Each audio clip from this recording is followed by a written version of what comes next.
সুন্দরবন। কেউ এখানে আসেন শুধুই ঘুরতে, কেউ আসেন নতুন অভিজ্ঞতার সন্ধানে, আবার কেউ কেউ আসেন ঘোরার আনন্দের সঙ্গে কিছু নতুন অভিজ্ঞতা সঞ্চয় করতে। তবে আমার কাছে সুন্দরবন শুধু একটি ভ্রমণের জায়গা নয়।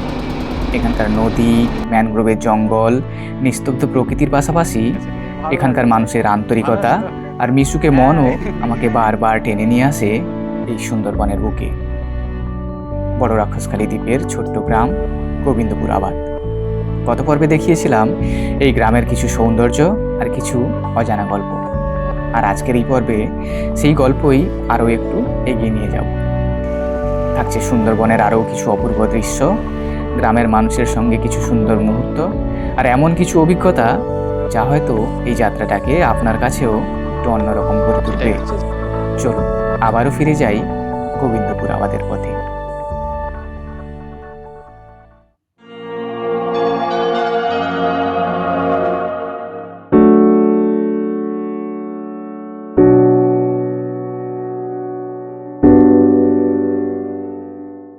তো আমরা হাঁটতে হাঁটতে অনেকটাই চলে এসেছি, আর একটু বাদেই কিন্তু আমরা যে ম্যানগ্রোভ, সেই ম্যানগ্রোভের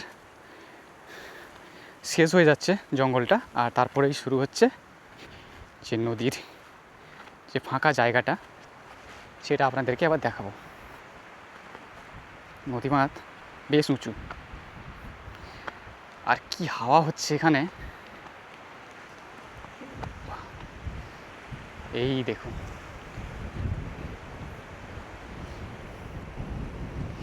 ভীষণ হাওয়া হচ্ছে এখানে, এই দেখুন। এদিকে এত জোর হাওয়া হচ্ছে, আমার টুপি উড়ে চলে গেল। কি সুন্দর এই জায়গাটা দেখুন। তবে বারবার একটা কথাই বলি, যে শুধুমাত্র সৌন্দর্য নয়, তার সাথে সাথে এখানে কিন্তু বিপদও রয়েছে। এই যে জায়গাগুলো দেখুন, পাড়গুলো যে ইটের ব্লক দিয়ে বাঁধানো ছিল, সেগুলো কিন্তু ভেঙে গিয়েছে। তো এই জায়গায় নদীমাত্রা অনেকটাই দুর্বল। এই যে গাছগুলোতে দেখুন, যে নদী বাঁধে যে বালির বস্তা বা মাটির বস্তা দিয়ে যে বাঁধগুলো করা হয়, সেই বস্তাগুলো কেমন গাছে এসে আটকে গিয়েছে। নদী বাঁধ থেকে নিচে নেমে এসেছি।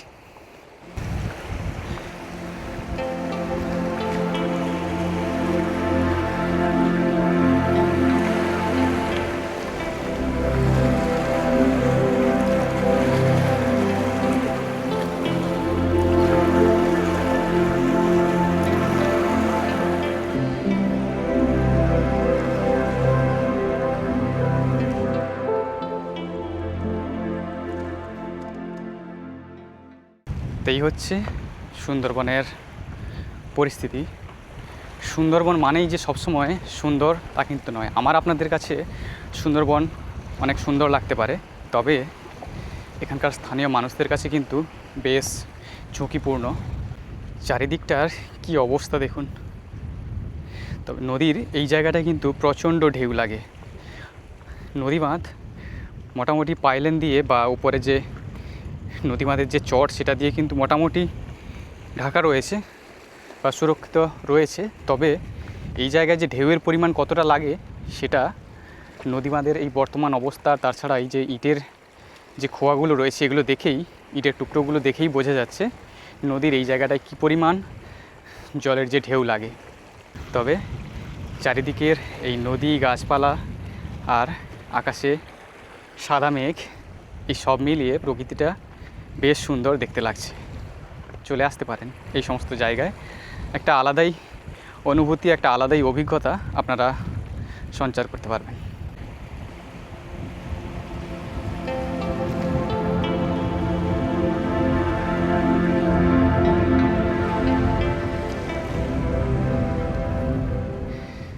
এক কাকিমা এখানে তাদের যে ছাগল নদী বাঁধে চড়াতে এসেছেন। আচ্ছা, গ্রামের মধ্যখানে যেতে গেলে কোন দিক দিয়ে যেতে হবে? ওই এই পার দিয়ে? আর এদিক দিয়ে দেখুন, এখানে যেহেতু খাল রয়েছে, তাই ওপারে যেতে গেলে এখানে এরকম বাঁশের যে সাঁকো টাইপের তৈরি করা আছে, আর তারপরেই কিন্তু সেখান দিয়ে ওই দূরে গ্রামের মধ্যে যাওয়া যায়। নদী বাঁধে আসতে গেলে মানুষজনকে কিন্তু এই সাঁকো ইউজ করে আসতে হয়। বর্ষার সময় দেখতেই পাচ্ছেন পুরো জলে ভরে গিয়েছে চারদিকটা।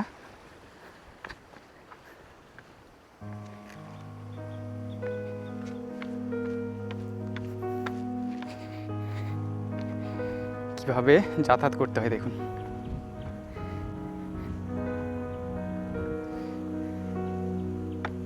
এটাই হচ্ছে যাতায়াতের পথ।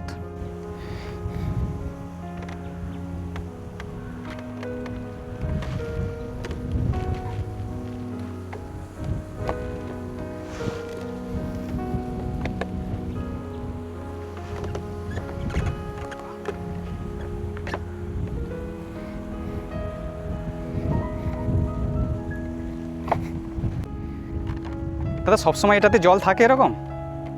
এই খালটাতে জল থাকে? বাবা এই জায়গাটা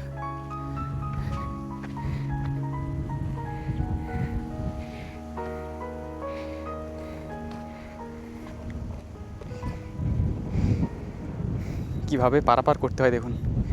তবে সাঁকোটা বেশ কয়েক জায়গায় মোটামুটি ভেঙে গিয়েছে, ভালো করে দড়ি দিয়ে তাও এখানকার মানুষরা তারা কিন্তু বেঁধে এই সাঁকোটাকে ব্যবহার করছেন। আর এদিক দিয়ে কিন্তু গ্রামের যে মেঠো পথ। চলুন একটুখানি গ্রামের মধ্যে ঘুরে আসি। চলে এলাম মোটামুটি গ্রামের মধ্যে নদীমাঠ থেকে। আর এদিকে দেখতে পাচ্ছি জমিতে চাষবাস হয়ে গিয়েছে। এই দেখুন চারপাশে কিন্তু ধান রোয়া হয়ে গিয়েছে। আর এই সামনে একটা রাস্তা, এটা কিন্তু একেবারেই মেঠো পথ গ্রামের মধ্যে দিয়ে। আর প্রচুর গাছপালা রয়েছে রাস্তার দুপাশে। এই রকম মেঠো পথ ধরে গ্রামের পরিবেশটাকে উপভোগ করতে বা দেখতে বেশ ভালো লাগে। তবে একটাই কথা বলি যে আমরা যতটা সুন্দর ভাবি, তবে এখানকার স্থানীয় মানুষদের দৈনন্দিন জীবনযাপনটা সেটা কিন্তু অনেকটাই কষ্টকর। এই ভাবুন, এই নদী বাঁধে আসতে গেলে এই পথ ধরে, এই যে মাটির পথ, এই পথ ধরেই কিন্তু ওনাদেরকে আসতে হয়। তারপরে দেখলেন যে সামনে ওখানে একটা বাঁশের যে সাঁকো টাইপের করা আছে, তাও আবার জরাজীর্ণ, সেই সাঁকো পেরিয়ে নদী বাঁধে উঠতে হয়। তো এই সমস্ত অসুবিধা এখানে থাকে, তবে তার মধ্যে থেকেও মানুষ এখানে জীবনযাপন করছেন। আর সামনের এই জায়গাটা দেখুন কি সুন্দর, রাস্তার দুপাশে প্রচুর গাছপালা লাগানো রয়েছে। আসিমা কোথায় যাবেন? নদীর ধারে রুইতে যাবে? আচ্ছা হ্যাঁ, এখন তো সবার রোয়ার কাজ। আমরাও একটু এসছি আপনাদের গ্রামে, একটু ঘুরতে এসছি আর কি। যাও সেদিকে ঘুরো, রাস্তা আছে। ভালো আছেন তো? হ্যাঁ যাও বাবা, মানে নোয়া দেশের দিন ধাকি কি আর দিন হয়। হ্যাঁ, সে আমাদের ওদিকেও হয় মাঝে মধ্যে, এখানে হয়তো আর একটু বেশি। এই নদী এই মাত্রা কি ভাঙে? ভাঙি যাচ্ছ? সেপারে কাজ চলছে মনে হয়, তাই না? হ্যাঁ, যে যারা কাজ চলছে। আচ্ছা আচ্ছা। ওই তো গত বছর বছর আসলে কি অবস্থা দেখো, জল বন্যা। হ্যাঁ, এই জায়গাটা একেবারে গাছ নেই, মানে ওই দিকটা যেমন জঙ্গলটা আছে, হ্যাঁ, এই পাটটা একেবারে জঙ্গল নেই। বাবু কি জানো তো, ঝড়ে যে বাহার গাং না, এই মৌজাটা লাগে, ওই জন্য গাছ। তাহলে এই যে পূর্ণিমার কটালটা তো মানে বেশি প্রবলেম, তাই না? ওটা বেশি হয় আর কি। দেখো না মৌজা দেখা যায়, মানে বাড়িতে থাকিনি, ছুটি পেয়ে যায়, মানে ওই ফ্ল্যাট সেন্টারে চলে যাও, তাই তো? সত্যি তো, মানে এরকম এত ভয় ভয় তো, বিশেষ করে রাত্রে তো প্রবলেম। দিনে রাত্রে লোক ঘুরবে, দেখবে জল ঢুকে কিনা, এই নদী কি ভাঙলো, কাই ভাঙলো, ছুটলো, যখন জল ঢুকা আরম্ভ হবে এদিকে ছুটাছুটি, তল ভাতা বললে ছুটা, মানে সব জিনিসপত্র। হ্যাঁ, তারপরে গরু বাছুর এগুলো তো আছে, সব নিয়ে তো। কি করবো, এক বছর ছাড়ি দেবে এরকম, কত গরু ভাসি যাচ্ছে বাপু। গত বছর কি বন্যা হয়ে গিয়েছিল? না, গত বছর মিঠা বন্যা হয়েছে, কিন্তু এদিকে জোরটা পাইছে না। মিঠা বন্যাটা তবু ঠিক আছে, চাষবাসটা ঠিক থাকে বা গাছপালা থাকে। হয়েছিল একটা আলাদা ঝড় গেল একবার। বুলবুলে কি হয়েছিল বা ইয়াসে? এই বুলবুলি থেকে ঝড়টা প্রচুর হয়েছে, ওদিকে ভাঙে একবারে গরু ভাসিয়া চলে যাচ্ছে। মানে একবারে নদী বাঁধ ভেঙে গেছিল, তাই তো? ওদিকে বেশি ভাঙছে দিয়ে এমনি সজাম জল চলে যাচ্ছে, গরু বাছুর মানুষ কত লোক ভাসিয়ে দেখো, দেওয়ার মতন। আমাদের এটা আমার পাড়াকে ভালো মানুষজন, ভালো ভালো ভালো জায়গা যাবেন, চাষ কাজ কর্ম সব কিছু, গরু ছাগল সব ভালো, এমনি ভালো। শুধু নদী মাত্রা যদি ঠিকঠাক থাকে এইটা তাহলে তো সবই ভালো। গ্রামের মানুষজন ভালো, চাষবাস করছে, খাচ্ছে। কি হতো আমাদের ওই গান মান জেনে ভয় না, আমাদের কিছু আর কিছু নেই। না, এইটাই মানে এই একটাই সমস্যা মানে নদী এলাকায় আর কি। আমাকে কল হচ্ছে, হাইটা রাস্তা হচ্ছে, এখন সব দিকে হলে থেকে ঢালাই রাস্তা সেদিকে হয়েছে রাস্তাঘাট আগের থেকে মোটামুটি ভালো হয়েছে। ভালো হয়েছে, জেটি ঘাটার হয়েছে, রাস্তা ইটা আছে। এই যে ইটা বুঝে করতে পারছে না আসলে, এদিকে ইটা বুঝছে আর সেদিকে এখানটা হয়নি, এরকম হতে পরপর হবে। এই যে আস্তে আস্তে হবে, তবে সব থেকে মানে বড় কাজটা হচ্ছে নদী মাত্রা টিকিয়ে রাখতে হবে। এইটা আইলা বানাবে কত। আচ্ছা, এই যে এই যে বাবলা গাছটা চলেছে এদিকে চলছে, এই যে গাছের মানে এই যে ঘর দর চলছে আইলা বান। আচ্ছা, আমাদের জেগে টেগে সব পড়েছে। এর আগে মানে সব ছিল, মানে যেগুলো নদীতে পড়ে গেছে, তাই তো? নদী কত দূরে ছাইলা জানো তো, জেগা নদী আছে মানে কি আচ্ছা, মানে অনেকটা চলে গিয়েছে। অনেকটা চলে আসে জেগে জেগে, এসব জেগে যেমন পরিচয়। আচ্ছা, জেগা তো ভিতরে দিকে আছে, মানে এগুলো তারপরে নদী পাত অনেকটা সরে এসছে, তাই তো? এইটা নদী সরিয়ে আছে, দেখছো নদী। হ্যাঁ, ওই পার দিয়ে এসছি বা এই পার দিয়ে এলাম। এই নদী আর থালু নিচে, আর অনেক ভেতর নিচে। আচ্ছা, আচ্ছা। জল যে মুখামুখি না গাছের জলটা, সেখানে ফুলা বলক থাকে, মানে ওই ভাঙতে ভাঙতে সব জমি বাড়ি সব চলে গেছে। এই মাথা সে সুরিশটা থালা আরো সেদিকে এদিকে চলে আসে, মানে খাই কি এই জন্মনরা আবার হইছে। আচ্ছা, বাড়ি আগে থেকে আপনাদের এখানে ছিল নাকি ওদিকে ছিল? না, বাড়ি এখানে ছিল, তাই তো? জমি ছিল, চাষের জমি। হ্যাঁ, চাষের জমি পড়িছে আছে যে, আর সেদিকে নদী ধারে পড়িছে, মানে লোকে জেগে টেগে পড়িছে বাবু। তবু দাসপুরে থেকে সেদিকে মানে ঘর বাড়ি গাছপালা নারকেল গাছ সব পড়েছে, সব পড়ে গেছে। পরপর সইটি আছে, এখন পরপর সরি আছে। কি করবে, মানুষকে তো যাই হোক যতটুকু আছে থাকতে হবে তো। থাকতে তো হবে। এখন বাইরে থেকে অনেক ছেলে মেয়ে খাটিয়ে টাকা পয়সা নিয়ে তানে হয়তো বাইরে থেকে যেতে সংসার করলো। না, আমাদের গ্রামে ভালো, আমাকে সুবিধা হলো, চোর চাটা বলো। এই জিনিসটা না, মানে শুধু চোর চাটা, এই যে তোমার সাথে দেখা হলো, তুমি কথা বলছো না, সব জায়গায় কি হয় মানুষের সাথে কথা বললে আচ্ছা কেউ তো অচেনা অপরিচিত, কেন কথা বলবো, কিন্তু এই যে সবার সাথে কারোর সাথে কথা বললে আচ্ছা ও কথা বলছে, না আমাদের পাড়ায় সবাই কথা বলে, ওটাই ভালো লাগে। তোমাদের কি তাহলে শুধু চাষবাস হয় নাকি আর এমনি কোনো মাছ টাছ ধরো তোমরা কেউ? চাষবাস আছে, আমাদের পুকুরে মাছ ধরে খাওয়াচ্ছে। আচ্ছা, এই যে চাষ উঠে গেল, আবার এ চাষ খরাকি, এ চাষ উঠেলে আবার খরাকি চাষ, দুটো চাষই করো? আচ্ছা, আচ্ছা, মানে সবাই চল করে। তুমি চাষবাস করো এখনো? হ্যাঁ, এই তো তুমি এই মানে সকালে রুইতে গেছিলে নাকি? আবার রুইতে যাচ্ছে? সত্যি গরু বাছুর ছাগল এ করে এইটালি বৌমা শুয়ে গেছে রান্না করে, একটা আমার সেই মামি মরে গেছে, আমার ছেলে যাইছিল খাইতে, তা না শুয়ে গেল, আমি তো দেরি করে যাইছি। তুমি এই বয়সে এখনো এত পরিশ্রম করছো মাঠে ঘাটে, বাবা আমাদের ছেলেপুলে আছে না নেই? একটা ছেলে, 3টে মেয়েকে বিয়ে দিয়েছি। আচ্ছা, আচ্ছা, স্বামী তো এই 4 বছর মরে গেল, কারেন্ট শট খেয়ে মরেছে। ও আচ্ছা, আচ্ছা, ঢালাই কাজ এখানে? হ্যাঁ, ওই যে ওদের পারে ওদের ঢালাই কাজ হয়েছিল, এই যে টাইম কল দিয়ে দিচ্ছে, ওই যে কলটা কাছে জল ছাড়ে, সবই ঢালাই করলো। আমরা যে মেয়ের বাড়ি তাহলে ছেলে প্রতি মেয়ের সাথে ছিল, এইসব যখন কারেন্ট শট খাইছে দেখতেই পাইনি, 3-4 দিন তো আমি ঘরে থাকি। আচ্ছা, আচ্ছা, এইসব দেখতে পাইনি। বাবার বাড়ি কোথায় তাহলে? বাবার বাড়ি ওখানে, এখানে?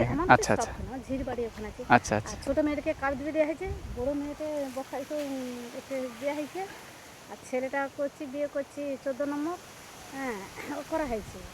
ছেলে মেয়ে আর কোনটা হয়েছে 5-6 বছর হলো, সব দেখছি তার বাবা। ছেলে মেয়ে আমার ঝি 3টা মেয়ে, একটা ছেলে একটা মেয়ে, একটা ছেলে বেটা, 3 ঝি একবারে, তার একটা বেটা, একটা ঝি। তার এখন চাষ করতে যাচ্ছে তাহলে কোন জায়গায়? এই যে ব্যান পড়ে আছে ফাঁকাটা।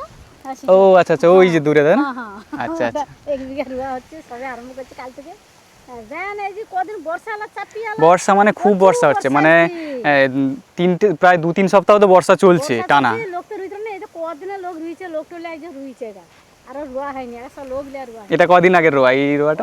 ওই যে কালকে রুইছে একটা জমি। আচ্ছা, আচ্ছা, মানে একটু জল কমতে, তাই তো? হ্যাঁ, কালকে একটা রুইছে, কালকে 2-4 দিন কে রুইছে, কে কালকে শেষ করতে রুইছে, আজকে রুখি রুই দিয়ে আছে খালাটা। এই 1-2 দিন মানে বৃষ্টি একটু বন্ধ হয়েছে। বন্ধ হয়েছিল, ওই সব রুয়া হয়েছে। না রুয়া হয়তো না, আমাদের তলা ডুবিছে, আমাদের রুয়া হয়নি, উত্তর দিকে প্রচুর জল, ওই যে ব্যানও পাইনি, ব্যান তলা ডুবিছে। হ্যাঁ, কিছুদিন ডুবে থাকলে তো পচে যাবে তো। কিছু মানে ওখানে 2টা জায়গায় রোয়া হবে ফেলা হয়েছে, আর খালা জায়গায় রোয়া হলে সেদের তো আলাদা, সেটা পচিছে, আর ব্যান খোঁজা চলছে না, আবার কার বেশি রয়েছে সেটা আবার করতে। আমাদের বাপের রোয়া হয়েছে খানটা আছে, যদি এটা রোয়া সরু বেশি লোক হবে, আমার মামা শ্বশুরে, আমার মামা টামা তো আর বেশি দিবে কর দেখি, মানে এবার আমার ছোটো ধরে রোয়া আছে, যাহা জাল ঘেরেছে। একা একা রুইবে আর কেউ নেই?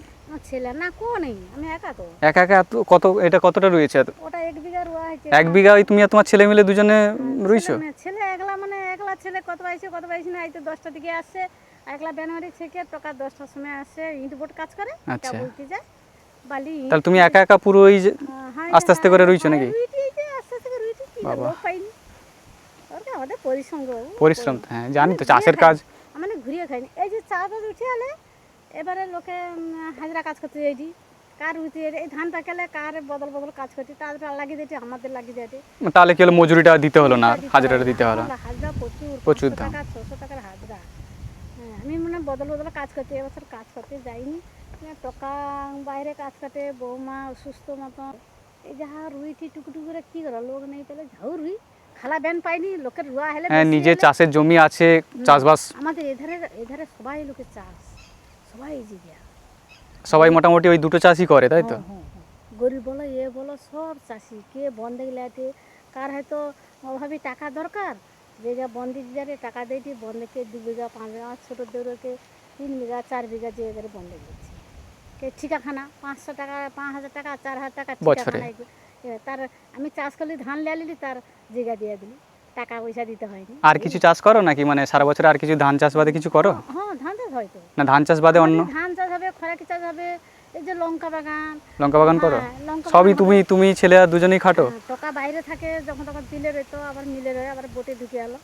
এই বাড়ি ঘরে একটু বেগুনটা সব রকমের দিলি, পেঁয়াজ আলু সব হ্যাঁ, বাড়ির? সব আমাকে সব কিনতে হয়নি, সব ঘরে আলু এইটা একটা সুবিধা যে মোটামুটি নিজের খাওয়া দাওয়ার জন্য সারা বছরে চাষবাসটা তোমরা করো না।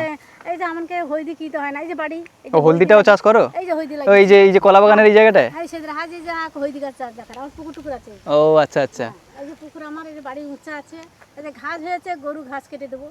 হ্যাঁ, মানে ওরকম- কাজের কিন্তু শেষ নেই, যা আমাদের এতক্ষণ যা শুনছি তোমার চাষবাস, তারপরে মানে গরু বাছুর, সমস্ত মুরগি ছাগল সমস্ত আমাকে সব আমাকে পাড়ায় গোটা আছে। মানে সারাদিনটা তোমার কাজই। সারাদিন এই রাত্রেটুকু খেয়ে শুলে 12টা একটা, মানে সারাদিন যে রাত পুজে 4টায় শুনে চলছে, ওটা হাতে বিশ্রাম নেই, এই চলছে সারা জীবন কাজ চলছে আমাকে। মানে কাজে ঘুরতে যাবো 2 দিন না, মানে বাইরে যে ঘুরতে যাই, মন এর ঘরে দিকে। এই যে এত কিছু জায়গা জমি, এগুলো তো সব মানে 2 দিনই কাজ ঘুরতে যাই, ঘরে সেটা কি হচ্ছে, ঘাস পাইনি, গরু ছাগল পাইনি, ঘাস মুরগি খেতে পাইনি, এটা ঠিক। বাড়ি কে ঘর দেখবে চলছে, এগুলো? কে দেখবে? এইসব আমাদের এরকম হয় আর কি। এই যে রোয়া উঠলে এবারে কি করে চাষবাস করে ধান চাউল ঝেড়ে কুটে তাকে সিদ্ধ করে শুকলা করে কুটিয়ে পাশে চাউ করছে। মানে এই কাজ শেষ হতে হতে আবার ওই ধান ঝাড়া বলো, ধান সিদ্ধ করা, সিদ্ধ করো, চাউ করো, সব ড্যামে ঢুকিয়ে দিলি, চাউ খাবার কি করিলি বিকি দিলি, আবার কিনা ধান কিনে আবার খরাকি ধানে তলা পেলে আবার তাকে রুয়া হলো, রুয়া আবার যখন পাকবে আবার লোক ধরা কাটা ঝাড়া দাবে ঝাড়া হবে, নেট ফেট খাচ্ছে বাইরে ঝাড়া একবারে পরিষ্কার। তার ধান গোছা হলে বিক্রি হলো, লোক জমা হলে ধান বিক্রি ছেড়ে দিলি, এবার ধান খড় গোটা গোছা হলো দিলে আবার কি এই যে লঙ্কা বাগান, হলদি বাগান, আলু বাগান, কুন্ডি সূর্যমুখী বাগান, কুন্ডি বাগান, লঙ্কে অনেক লাউ বাগান, বেগুন বাগান, এমনকি উচ্ছা তরি সরলা, এই যে বাড়ির সরলা তরি সব হয়েছে খাওয়া হাট এখন। মানে এই যে জিনিস তোমার বাজার খরচটা বেঁচে গেল, এগুলো কিছু কিনতে হলো না। আমাদের হয়েছে কিনতে হয়নি, বাড়ি হয়েছে। আলু পেঁয়াজ সারা বছর হয়ে যায়? হ্যাঁ সারা, এই তো আমাকে এখন খাওয়া চলছে, পচি যাচ্ছে পেন হয় বেশি হলে কিছু তো পচে। হ্যাঁ বিকি দেয়টি কুন্দে হাতা পচে পেন দেয়টি, কে মাকে দুটো দেয়টি, এই অবস্থা আর কি আমাদের। এই কাজ ছাড়া আর আমাদের বাইরে অনেক পুষে না, আমাদের ঘরে কাজ নিজের জায়গা জমি চাষবাস করে সবাই আছে, সবাই দেখছে জেগে দেখছে। হ্যাঁ, সব তো সবাই চাষ করেছে দেখতে পাচ্ছি মোটামুটি। সবাই গরিব বলো বলো সব বন্ধে টন্ধে লিয়ে সবাই চাষ করেছে, এ কোনো অসুবিধা আমাদের। শুধু এই ভালো, মানে গ্রামের সবই ঠিকঠাক ভালো, ভালো। শুধু নদী মাছটাকে শুধু ঠিকঠাক এই রাখলে। নদী বাঁধ আর কিছু না। বাইরে থেকে লোক কি কয়, নদী বাঁধে রাক্ষস খেয়ে দিবে, নদী বাঁধ ভাঙিয়ে ছেড়ে মেয়ে কি দেবো, কিন্তু এখানে ভালো। না গ্রামের আমরা কি করছি আছে, আমার বাঁচি আছে কিনা, মেয়ে এদিকে দিবেনি। হ্যাঁ, এটা বলে অনেকে, কিন্তু সত্যি বলতে গ্রামের শান্তি আলাদাই। আমাদের রাগ নিশা আমাদের নাই, আমাদের মিশু, আমাদের পাড়ার সবাই মিশু, কথাবার্তা বলো। তুমি হয়তো আজ আমার সঙ্গে কথা বলো, আমি কথা করি, চললে লোক পাশ কাটি গেলে কথা নিয়ে গেলে আমি কথা কইতে পারবো। তোমার সাথে দেখা হয়ে গেল ওই জন্য বলে আছে, কারোর সাথে কিন্তু দেখা হয়নি, নদী মাধ্যমে অনেকক্ষণ এলাম, কারোর সাথে দেখা হয়নি খুব একটা। এই যা অনেক আচ্ছা, আর সবাই আসলে কাজে ব্যস্ত না সবার তো। ব্যস্ততা আমার মামা মামি মরেছে, মানে সেটা কাজকর্ম লোকজন খাটে না, এমনি সবারই ধরো চাষবাস হচ্ছে, সকাল থেকে সবাই চাষবাস করেছে, গিয়ে দুপুরে হয়তো একটু রেস্ট নেয়, সেটাই আবার আসবে, ওটাই আর কি। যাইছি আসি খেয়েছি, গরুকে জল খাবে, কুয়ায় খটে দিয়ে গরুকে মুখে ঘাস দিয়ে এই যে বাড়ি আসি, কচি গড়িতে চলে আমি চলে আছি। আচ্ছা আচ্ছা, খেয়ে দিয়ে শুয়ে পড়ছি। ঠিক আছে ভালো লাগলো, যাই হোক। ভালো আছে তো? তাহলে থাকো। হ্যাঁ হ্যাঁ, না কিছু না, কি বলে থাকলে আমাদের খাইতে হবে না, কেন খেতে হবে না, এই ক্ষেত্রমনপুরে এসেছিলাম, ওখানে একজনের বাড়িতে ওনারা ডেকে ওনাদের বাড়িতে ভাত টাত খেয়ে, আমি সে যাবো না, সে ধরে নিয়ে গিয়ে বলছে তুমি দুপুরবেলা এসছো খেয়ে, আমি বললাম আচ্ছা ঠিক আছে আবার পরে আসবো, বলছে না তোমাকে খেয়ে যেতে হবে। ঠিক কথা, তা আমি বললাম, ঠিক আছে। কোনো অসুবিধা নেই আমাদের। হ্যাঁ, গ্রাম ভালো লাগে এইগুলো কি, উঠি আমার মামা কিন্তু তোমার এদিকে তোমাকে একা করতে হচ্ছে সব। কি করবো সংসারে করতে হবে, কি করবে, কি হ্যাঁ করবো, পয়সা করি কাই পাবো। সেটাই সেটাই, না না কত খাটবে নিজের হাজরা, তুমি সারাদিন রুলে দুটা লাগলে 1000 টাকা তোমাকে বাড়ি দিতে হবে। সেটাই সেটাই, কি করবো কত, যাই টুকটাক করে উঠে আছে। যতক্ষণ কি বলে হাতে ক্ষমতা আছে, শরীরে ক্ষমতা আছে, ততক্ষণ করবে। অতক্ষণ মানে করি তো, আমি কোনোদিন বুঝিয়া খাইনি, যত সেটাই সেটাই। অসুখ অসুল আমি বুঝিয়া খাইনি। আমি দনটা কাজ নিয়ে গেলে জানো আমার কত হবে কাজটা, মানে ওটাই, তোমার বয়সে কত মানুষ বসে বসে বাড়িতে মানে কাজ 4টার দিকে আমি যেরকম কাজ কেন বউ যে এখন পারে টেনে মানে যেরকম এখন যে আগে থেকে হ্যাঁ, যে এখনকার থাকিয়া, ছেলেমেয়েরা এখন অতটাও পারে কাজ না, করতে বউ পারে সামনে না। পারবে না। কি বলো, আসলে অভ্যাস একটা না, তোমরা ছোট থেকে মানে বাচ্চাগুলো খেটে খেটে তো মানে 4টার দিকে উঠে পড়বো, 3টে ঘুম ভাঙে যাবে, 4টার দিকে উঠে যেই বাসি করে কাজ, গরু বাছুর ছোঁয়া থাকড়া মাজা ঘর তোছা এইসব কাজ টাজ গুছিয়ে দিই, তারপরে হাজিরা কাজ করতে হবে, সেটাই সেটাই। রান্না করতে জেলে। এবার খাওয়ার সময় যখন বেলা হয়েছে এবার খাবো, ব্যান ছেড়ে দেবো, খাবো, এবার ব্যান বাজালে চলে যাবো, আবার রান্না বান্নার সময় চলে আলি, উঠে আলি, একটু বেলা 12টা একটু বাকি দেবে, চলে গেলে রান্না করে এই যাই। এখন তোমার ভাত হাঁড়ি বুসকি দিয়ে বয়ে হজা দেবো, কাই জাল হবো, কাই অন্য তেল দেবো, এখন তো সোলারে এখন কারেন্ট হয়েছে। আচ্ছা, তোমাদের এখানে কতদিন আগে কারেন্ট এসছে এই দ্বীপে? হ্যাঁ, আজ ক বছর আসছে, এবার বছর আছে, আজ বছর 10 হয়ে গিয়েছে? হ্যাঁ ওরকম হবে, আচ্ছা, না বছর 10 হবে, বার একটু কম, তাই কম হবে, 5-7 বছর হবে। হ্যাঁ ওরকম হবে, ওরকম হচ্ছে আসছে। হ্যাঁ, আমাদের নম ফজা হয় তো সোলার জল, হুম হুম হুম। এখন সোলার সব আছে, যাওয়া হয়নি এখন, ইলেকট্রিক সব ঠিক আছে, সোলার ব্যাটারি টেটি এই লোকগুলিতে চলে আসে। ঠিক আছে, তুমিও যাও, অনেকক্ষণ কথা বললাম তো, আবার তোমাকে তো টাইমে আবার আসতে হবে ঘরে। হ্যাঁ হ্যাঁ হ্যাঁ, ঠিক আছে, আমি একটু ভেতরের দিকে, ওই দিকটা যাই। আবার আসবো। হ্যাঁ, আসবো তো, গ্রামে ঘুরতে ভালো লাগে। আমি যদিও এই জায়গাটা আসিনি কোনো দিন, এই প্রথম এলাম আজকে। গ্রামের এই সমস্ত জায়গায় সত্যি আলাদাই একটা শান্তি। আর দেখলেন মানুষজনের সাথে কথা বলতে কত সুন্দরভাবে ওনারা মিশে যান আমাদের সাথে, যেন মনে হয় কতদিনের চেনা ওনারা। এইগুলোই আমার বেশ ভালো লাগে, আর সেই কারণেই কিন্তু গ্রামে আমি ঘুরতে বেশ ভালোবাসি। প্রকৃতি তো ভালো লাগে, তার সাথে সাথে গ্রামীণ মানুষদের এই আন্তরিকতা, এটাও ভালো লাগে। এর আগে ক্ষেত্রমোহনপুরে গিয়েছিলাম, ওখানেও মানুষজন কিন্তু ডেকে ওনাদের বাড়িতে আমাকে ভাত খেতে বলেছিলেন, আমি ভাত খেয়েও ছিলাম। এখানেও দেখলেন উনি কিন্তু আমাকে বললেন যে থেকে যাও, এখানে খেয়েও যাও। দেখুন, থাকি খাই না খাই সেটা তো আলাদা ব্যাপার, কিন্তু এই যে ওনারা বলেন না, এটাই আমার ভালো লাগে, এই সমস্ত মানুষদের আন্তরিকতাটাই। চলে এসেছি মোটামুটি গ্রামের ভেতরের দিকটাই চলে এসেছি। তবে এই জায়গাটা কিন্তু একেবারেই মেঠো পথ, এখানে কোনো পাকা রাস্তা নেই। এই জায়গাটা হয়তো ভেতরের দিকে পাকা রাস্তা আছে, তবে এই জায়গাটায় কোনো রকম পাকা রাস্তা নেই।